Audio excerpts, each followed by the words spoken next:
جارە من ئەڵێم ئەمە زیرەکی و وریایی ئەهلی مەسیحیەت دەرئەخا بەسەر عالەمی ئیسلامیە.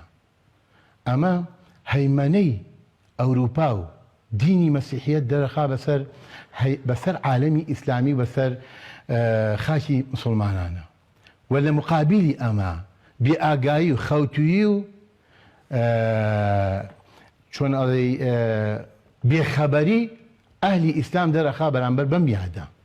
بۆ چونکە بەڕاستی من پرسیارێکەکەم ئەم یادە کە ئێستا سەری ساڵی تازەیە بەهۆی لەدایکبوونی عیساوەیە، ئایا بەهۆی جژنێکی مەسیحەکانەوەیە؟ ئەمە یادێکی ئەوانە. من پرسیارێکەکەم ئافرین ئەهلی مسلمان و ئەهلی ئیسلام و ئەهلی دینی ئیسلام لە هەموو عالەمی ئیسلامیە ئەوە چەند مانگێک لەمە پێش یادی سەری ساڵی دینەکەی تۆ بوو، نەک ئەوروپا، نەک ئەهلی مەسیحیەت یادیان کردەوە و لێ بێ ئاگا بوون. من ئەڵێم عالەمی ئیسلامەکەی خۆمان، خەڵکە مسلمانەکەی خۆمان چەنی ئاگای لەوە بوو کە سەری ساڵی هیجری هاتوو ڕۆی، چەنی لە سەری ساڵی هیجریە یادی بەرزڕاگرتنی دینی ئیسلامی پەخش کرد بەناو خەڵکە.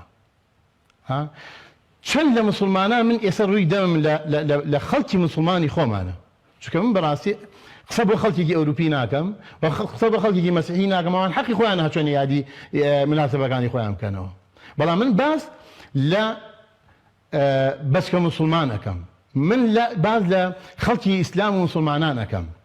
من ئەڵێم ئێوە تا چ ڕادێت ئاگاتان لە مناسبە و یادەکانی خۆتانە.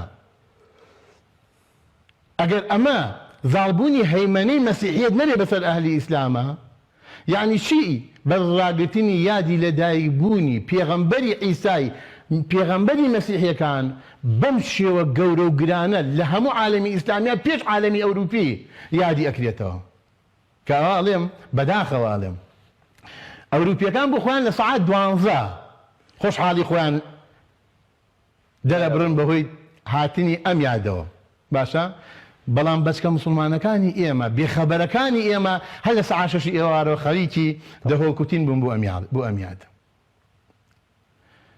کە بەداخەوە ئەڵێم زۆر لە مسلمانانی ئێمە لە بازارەکانە ئەگەر ڕۆشت بێ مسلمانێکی بەخەبەر ئەگەر لافیتەیەکی هێڵواتی بێ لە بەردەم دوکانەکەیە بەهۆی یادی لەدایکبوونەوە کە چۆتە سەریوەی زانیوەمە لەوە چه جەنازەیەکی بێ مردی بێت و خەبەری ڕۆژی تەعزیەکەی لەناو لافیتەکە هەڵواترا بێ کە خوێندێتی ئەنجا زانیوێتی ئەمە خۆ یادی هیجرەتی پێغەمبەر عەلەیهی سەڵات و یادی سەری ساڵی تازەی مسلمانانە.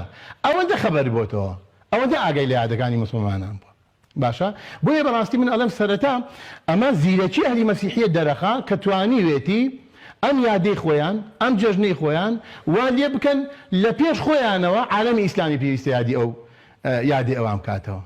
لە پێشەوە بەچکە مسلمانەکان و ئەهلی ئیسلام خۆشحاڵی خۆیان و جەژن و شادی خۆیان لە بەرامبەر ئەم ڕۆژە دەرببڕن.